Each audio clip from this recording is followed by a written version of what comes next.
إن الله وملائكته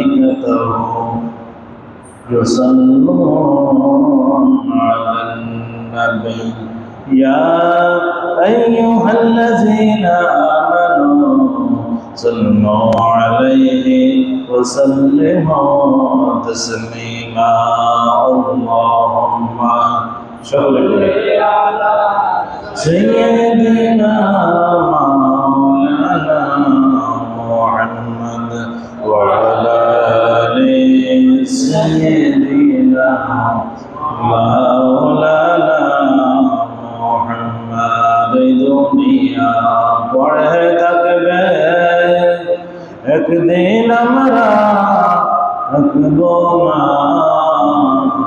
এই দুনিয়া পড়ে থাকবে একদিন আমরা থাকবো না সবাই মোদের ভুলে যাবে নবীজি আপনি ভুলেন না আল্লাহুম্মা সাল্লি আলা সাইয়্যিদিনা মাওলানা মুহাম্মদ ওয়া আলা আলি মাওলানা মুহাম্মদ কবে জানি ডাকাশিবে এই বাড়ি ঘর ছাড়িতে কবে জানি ডাকাশিবে এই বাড়ি ঘর ছাড়িতে আপন জামা খুলে খুলে সাদা কাপড় পরাইবে আল্লাহুম্মা সাল্লি আলা মাওলানা মুহাম্মদ ওয়া আলা আলি সাইয়্যিদিনা মাওলানা মুহাম্মদ আলহামদুলিল্লাহ সমস্ত প্রশংসা আল্লাহর যে মহান রব যে মহান মালিক যে মহান মনিব আমাদেরকে আজকের এই জুমার দিনে আল্লাহর পবিত্র ঘরে পবিত্র সময়ে আসার বসার তৌফিক দিলেন আমাকে কিছু কথা বলার সুযোগ দিলেন সেই মহান মনিবের নিকট আমরা সকলে নত শিরে শুকরিয়া হিসেবে পড়ছি আলহামদুলিল্লাহ। সম্মানিত মুসল্লিয়ানে কেরাম মুরব্বিয়ানে আযম এলাকাবাসী আজকের জুমায় আমরা হযরত মারিয়াম আলাইহিস সালাতু ওয়াস সালাম সম্পর্কে জানবো ইনশাআল্লাহ ওয়া মা তাওফীকি ইল্লা বিল্লাহ সুবহানাকা লা ইলমা লানা ইল্লা মা আল্লামতানা ইন্নাকা আনতাল আলিমুল হাকীম। প্রিয় মুসল্লিয়ানে কেরাম হযরত মারিয়াম আলাইহিস সালাতু ওয়াস সালাম এমন একজন আবেদা লোক ছিলেন তিনি ছিলেন হযরত ইমরান আলাইহিস সালামের কন্যা ইমরান আলাইহিস সালামের কন্যা এবং তিনি এমন একজন এতটা ধার্মিক এবং এতটা সম্মানিত ছিলেন যে আল্লাহ তাআলা পবিত্র কোরআনে একমাত্র তার নামেই একটা সূরা নাযিল করলেন বলি আল্লাহু আকবার। কতটা গুরুত্বপূর্ণ কতটা সম্মানিত হলে আল্লাহ তাআলা ওই ব্যক্তির নামে হযরত মরিয়মের নামে একটা সূরা মরিয়ম নাযিল করেন বলি আল্লাহু আকবার। এবং তিনি একমাত্র নারী যিনি কুমারী অবস্থায় সন্তান দিয়েছেন অর্থাৎ আল্লাহ তাআলার অলৌকিক যে সমস্ত নিদর্শন আল্লাহর অলৌকিক যত নিদর্শন রয়েছে মারিয়ামকে দিয়ে আল্লাহ তাআলা তার অন্যতম নিদর্শন যে হযরত মারিয়ামের বিয়ে হয় নাই বিয়ে হওয়া ছাড়াই আল্লাহ তাআলা মরিয়মের পেটে সন্তান দিলেন বলি আল্লাহু আকবার। বিয়ে ছাড়াও আল্লাহ তাআলা সন্তান দিতে পারে। আমরা গত জুমায় আলোচনা করলাম যে আল্লাহ তাআলা বন্দা নারীকেও সন্তান দিলেন, হযরত আদমকে বাবা মা ছাড়াই দিলেন, হযরত জাকারিয়াকে স্ত্রী বন্দা থাকা সত্ত্বেও সন্তান দিলেন। আজকে হযরত মারিয়ামের বিয়েই হয় নাই, আল্লাহ তাআলা ওই নারীকে সন্তান দিয়ে অলৌকিক মর্যাদা, অলৌকিক নিদর্শন বিশ্বব্যাপী তিনি ছড়িয়ে দিলেন। বলে আল্লাহু আকবার। এবং তিনি যে নেককার ছিলেন, তিনি যে আবেদা ছিলেন, তিনি যে সৎকর্মশীল একজন নারী ছিলেন, তার পুত পবিত্রতার দলিল হিসেবে আল্লাহ তাআলা আয়াত নাজিল করে যে যে মারিয়াম আলাইহিস সালাম একজন নেককার বান্দা ছিলেন, তিনি কোনো অসৎ মহিলা ছিলেন না। তাহলে কি বোঝা যায়? বিয়ে ছাড়াও আল্লাহ তাআলা সন্তান দিতে পারে। আল্লাহর হুকুম, ইজা ক্বাদা আমরান ফাইন্নামা ইয়াকুলু লাহু কুন ফায়াকুন। আল্লাহ তাআলা এই পৃথিবীতে যখন কোনো নিদর্শন দেখাতে চান, তখন তিনি শুধুমাত্র বলেন কুন ফায়াকুন, অটোমেটিক এটা হয়ে যায়। বলে আল্লাহু আকবার।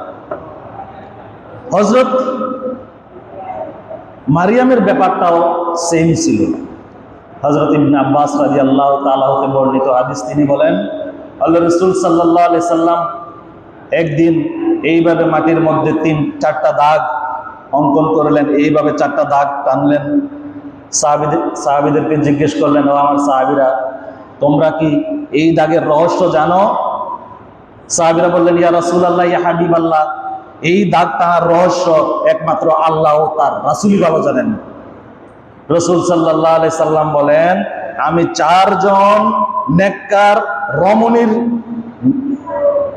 নাম উদ্দেশ্য করে এখানে 4টা দাগ দিয়েছি, যেই নেককার রমণীরা, যেই পুত পবিত্র নারীরা জান্নাতের সকল নারীদের সর্দার হবে। বলে আল্লাহু আকবার। তেমনি একজন হলেন 4 জন নারী। রাসূল সাল্লাল্লাহু আলাইহি সাল্লাম বলেন, একজন হলেন হযরত খাদিজা বিনতে খুয়াইলিদ রাদিয়াল্লাহু তাআলা আনহা। 2 নাম্বার হলো ফাতেমা বিনতে মুহাম্মদুর রাসূলুল্লাহ সাল্লাল্লাহু আলাইহি ওয়াসাল্লাম। 3 নাম্বার হলো মারিয়াম বিনতে ইমরান রাদিয়াল্লাহু তাআলা আনহা। 4 নাম্বার হলো ফেরাউনের স্ত্রী হযরত আসিয়া বিনতে মুজাহিম রাদিয়াল্লাহু তাআলা আনহা। এই 4 জন হবেন জান্নাতের মহিলাদের মধ্যে অতি সম্মানিত মহিলা। বলে আল্লাহু আকবার। আল্লাহ তাআলা বলেন, ইন্নাল্লাহা ইসতাফা আদামা নূহান ওয়া আলা ইব্রাহিম ওয়া আলা ইমরান আলাল আলামিন যুররিয়াতাম মা'দুহা মিন বা'দিন ওয়াল্লাহু সামিউন আলীম। মহান রব বলেন, ও পৃথিবীর মানুষেরা শুনে রাখো, আমি আদম, নূহ, ইব্রাহিম এবং ইমরান আলাইহিস সালাতু ওয়াস সালামের এই যে বংশ রয়েছে, তাদেরকে আমি এই দুনিয়া পরিচালনার জন্য মনোনীত করলাম। ইসতাফা, আমি কি করলাম? আদমের বংশধর, নূহের বংশধর, ইব্রাহিমের বংশধর এবং ইমরান আলাইহিস সালাতু ওয়াস সালামের বংশধর, এই তাদের বংশধরকে এই দুনিয়া পরিচালনার জন্য মনোনীত করলাম। তারাই এই দুনিয়া পরিচালনা করবে। শুধু তাই নয়, যুররিয়াতাম বা'দুহা মিন বা'দিন, একজন নবী আরেকজন নবীর যুররিয়াতান বংশ, একজন নবী আরেকজন নবীর আত্মীয়, একজন নবী আরেকজন নবীর আত্মীয় হবে। ওয়াল্লাহু সামিউন আলীম, তোমরা যা করো আল্লাহ তাআলা সব শোনেন এবং সব দেখেন। শুধু তাই নয়, আল্লাহ তাআলা হযরত মারইয়াম আলাইহিস সালাতু ওয়াস সালামের জন্ম নিয়ে পবিত্র কোরআনের সূরাতুল ইমরানের 35 নং আয়াতে ইরশাদ করেন, ইযা ক্বালাত ইমরাতু ইমরান রাব্বি ইন্নী নাযারতু লাকা মা ফি বাতনি মুহাররারান ফাতাকাব্বাল মিন্নী ইন্নাকা আনতাস সামিউল আলীম। বলে আল্লাহু আকবার। আল্লাহ তাআলা বলেন, স্মরণ করো সেই সময়ের কথা যখন ইমরান আলাইহিস সালাতু ওয়াস সালামের স্ত্রী, ইমরানের স্ত্রী হান্না বিনতে ফাখুজ, হযরত ইমরানের স্ত্রী মরিয়ম আলাইহিস সালাম এখনো কিন্তু জন্মগ্রহণ করেন নাই। মরিয়ম আলাইহিস সালাম তার মায়ের পেটে থাকা অবস্থায় মা তখন আল্লাহর দরবারে আরজ করলেন, রব্বুল আলামিন, আমার পেটে যে সন্তানটা রয়েছে এটা যদি জন্মগ্রহণ করে, সুন্দরভাবে যদি সে পৃথিবীতে আসে, আমি এই সন্তানটা বাইতুল মাকদাসের খাদেম হিসেবে আমি তাকে লাগিয়ে দিব, তোমার রাস্তায় আমি তাকে উৎসর্গ করে দিলাম। তখনও সন্তান পেটে, মায়ে কিন্তু নিয়ত করে ফেলছে যে এই সন্তান যখন দুনিয়াতে আর আসবে বাইতুল মাকদাসের পরিচালনার জন্য, বাইতুল মাকদাসের খাদিম হিসেবে আমি এই সন্তানকে আল্লাহর রাস্তায় উৎসর্গ করে দিলাম। যখন ফাতাকাব্বাল মিন্নি ইন্নাকা আনতাস সামিউল আলিম, আর মরিয়মের মা তখন বলতে লাগলেন, ফাতাকাব্বাল মিন্নি, ওগো আমার রব, আমি যে তোমার জন্য উৎসর্গ করলাম, জিনিসটা উৎসর্গ করলাম, তুমি আমার পক্ষ থেকে এটা কবুল করে নাও, তুমি আমার পক্ষ থেকে এটা কবুল করো। আল্লাহ, আমার পেটে যা আছে আমি উৎসর্গ করে দিলাম, তোমার রাস্তা আমি এটা দিয়ে দিলাম। মরিয়মের মা মনে করছে আমার পেট সম্ভবত ছেলে সন্তান আছে, তো বাইতুল মাকদাসের খাদেম হিসেবে আমি তাকে দিয়ে দিলাম। কিন্তু সন্তান প্রসব করার পর এবার দেখতে পান যে এটা তো কন্যা সন্তান। এখন কন্যা সন্তান বাইতুল মাকদাসের মতো খাদেমা হিসেবে তাকে নিয়োগ করবেন, এটা কেমন লাগে। এবার মরিয়মের মা হান্তা বিনতে ফাকুস আল্লাহর দরবারে বলতে লাগলেন, ফালাম্মা ওয়াদাতহা, যখন মরিয়মকে প্রসব করলেন, ক্বালাত রব্বি ইন্নী ওয়াদাতুহা উনসা, ও আল্লাহ, আমি তো কন্যা সন্তানই না প্রসব করলাম, ও আল্লাহ, আমি তো কন্যা সন্তান প্রসব করলাম, কিন্তু আল্লাহু আ'লামু বিমা ওয়াদাত, ও আল্লাহ তো ভালো করেই জানে হান্না বিনতে ফাকুস ছেলে প্রসব করলো নাকি মেয়ে প্রসব করলো। আল্লাহু আ'লামু বিমা ওয়াদাত, আল্লাহ তাআলা ভালো করেই তো জানেন। এবার হান্না বিনতে ফাকুস বলতেছে, আল্লাহ, আমি নাম রেখে দিলাম, ইন্নী সাম্মাইতুহা মারইয়াম, ও আল্লাহ, তুমি আমাকে যে সন্তান দিয়েছো এই সন্তানের নাম আমি নামকরণ করেছি মারিয়াম, তাকে আমি নাম দিয়ে দিয়েছি মারিয়াম। ওয়া ইন্নী উইযুহা বিকা ওয়া যুররিয়াতাহা মিনাশ শাইতানির রাজীম, ও আল্লাহ, তুমি আমাকে সন্তান দিয়েছো, আমি রাগ করি নাই, আমি সন্তুষ্ট, তবে আমি আমার এই সন্তান মরিয়মকে এবং মরিয়মের যত আওলাদ প্রজন্ম এখানে আসবে, প্রত্যেকটা প্রজন্মকে, প্রত্যেকটা আওলাদকে তুমি শয়তানের কুমন্ত্রণা থেকে, শয়তানের পড়াশোনা থেকে, শয়তানের ধোঁকা থেকে তুমি তাকে রক্ষা করিও। বলে আল্লাহু আকবার। সন্তানের জন্য দোয়া, এগুলো আমাদের জন্য মডেল, এগুলো আমাদের জন্য শিক্ষণীয় ব্যাপার। আমরা আজকে সন্তানের জন্য দোয়া করি না। আল্লাহ তাআলা বলেন, ফাতাকাব্বালাহা রাব্বুহা বিকবুলিন হাসানিন ওয়া আমবাতাহা নাবাতান হাসানা ওয়া কাফফালাহা যাকারিয়া। মহান রব বলেন, এই যে মরিয়ম পৃথিবীতে আসলো, ফাতাকাব্বালাহা রাব্বুহা বিকবুলিন হাসান, এই উৎসর্গকৃত মরিয়মকে আল্লাহ তাআলা, এই সন্তানটিকে আল্লাহ তাআলা সন্তুষ্টি সহকারে আল্লাহ তাআলা বৃদ্ধিপ্রাপ্ত করতে লাগলেন, বড় করতে লাগলেন। সন্তুষ্ট সহকারে আল্লাহ তাআলা হযরত মারিয়ামকে কি করতে লাগলেন? বড় করতে লাগলেন। আর কি করতে লাগলেন? ওয়া আমবাতাহা নাবাতান হাসানা, উত্তম এবং ভালো একজন মানুষ হিসেবে হযরত মারিয়ামকে আল্লাহ তাআলা এইভাবে বড় করতে লাগলেন। ওয়াকাফালাহা যাকারিয়া, ওয়াকাফালাহা যাকারিয়া, এবং মরিয়মের দায়-দায়িত্ব এবং অভিভাবকত্ব আল্লাহ তাআলা দিয়েছেন কাকে? যাকারিয়া আলাইহিস সালামকে। এরপর যখন মরিয়ম প্রাপ্তবয়স্ক হলেন, বড় হতে লাগলেন, প্রাপ্তবয়স্ক হয়ে গেলেন, মনে করেন 14-15 বছর হয়ে গেছে। আলাইহিস সালাম প্রাপ্তবয়স্ক হলেন। মায়ের মানত অনুযায়ী, মরিয়মের মায়ের মানত অনুযায়ী হযরত মারিয়ামকে বাইতুল মাকদাসে রেখে আসলেন। এবার তখন সেখানে কি করলেন? সেখানে মরিয়মকে থাকার জন্য একটা ঘর হুজরা দিলেন। কি করলেন?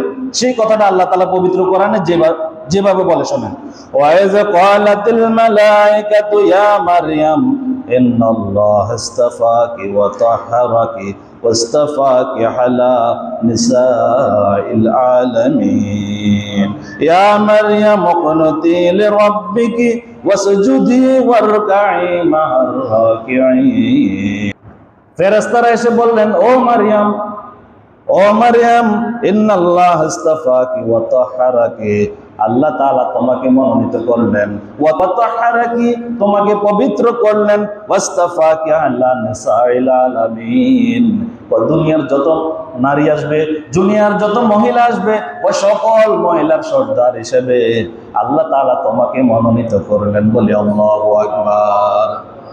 মরিয়ম আলাইহিস সালামের উপর কি হলো? ওহী নাজিল হলো। ফেরেশতারা এসে বলতেছে, এ মারিয়াম, তোমাকে এই পৃথিবীর সকল মানুষের জন্য আল্লাহ তাআলা সকল মহিলাদের সর্দার হিসেবে আল্লাহ তাআলা মনোনীত করলেন। বলি আল্লাহু আকবার।